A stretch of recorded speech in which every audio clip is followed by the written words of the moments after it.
নতুন বাংলাদেশের স্বপ্ন দেখে তারা কেউ না কেউ আবার নাই দলে উঠে উঠবে।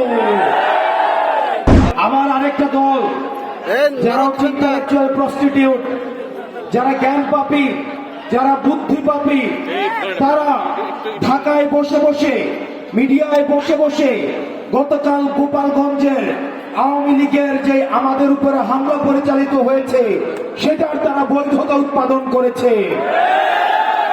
গতকাল আমাদের চোখে আঙুল দিয়ে দেখিয়ে দিয়েছে আওয়ামী লীগ যে রাজনৈতিক দলটি রয়েছে এই দলটিকে প্রতিরোধ করার সাথে সাথে আওয়ামী লীগের যে কালচারাল উইং, যে মিডিয়া উইং, তাদেরকেও আমাদের প্রতিরোধ করতে হবে। আমরা বসুন্ধরা মিডিয়ার বারবার কথা বলেছি, ওই মিডিয়ার কিছু ভাড়া খাটা, কিছু জ্ঞান পাপী রয়েছে, কিছু বুদ্ধি পাপী রয়েছে। আপনি দেখবেন এই বসুন্ধরা মিডিয়ার কিছু ভাড়াই খাটে এরকম দেউলিয়া বুদ্ধিজীবী রয়েছে, তারা এসব আক্রমণের তারা হচ্ছে বৈধতা উৎপাদন করে।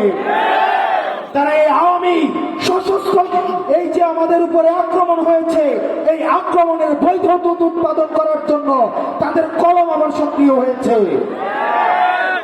প্রিয় রাজবাড়ীবাসী, তারা মনে করেছিল নাহিদ, সার্জিস, আক্তার, হাসনাত, নাসির, মনে হয় এগুলো একটা নাম। তারা মনে করেছিল এই পাঁচজনকে হত্যা করলেই নতুন বাংলাদেশের যে লড়াই সেটা হয়তো থেমে যাবে। এই 56,000 বর্গ মাইলে আবু সাইদের মৃত্যুর পর প্রত্যেকটা মানুষ আবার আবু সাইদ হয়ে উঠেছিল।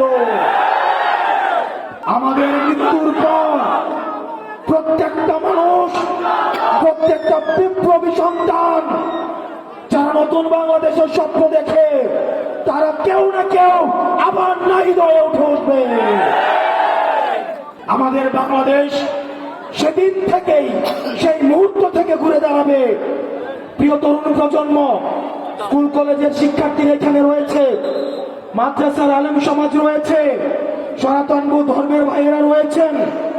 আপনারা এখানে যারা উপর থেকে দেখছেন, আমি ছোট মুখে বড় কথা বলে যাচ্ছি, রাজবাড়িতে দাঁড়িয়ে বাংলাদেশ সেদিন থেকেই ঘুরে দাঁড়াবে যেদিন বাংলাদেশ থেকে সমূলে আওয়ামী লীগ নির্মূল হবে। আওয়ামী লীগের ঠিকানা বাংলায় হবে না। আওয়ামী লীগের ঠিকানা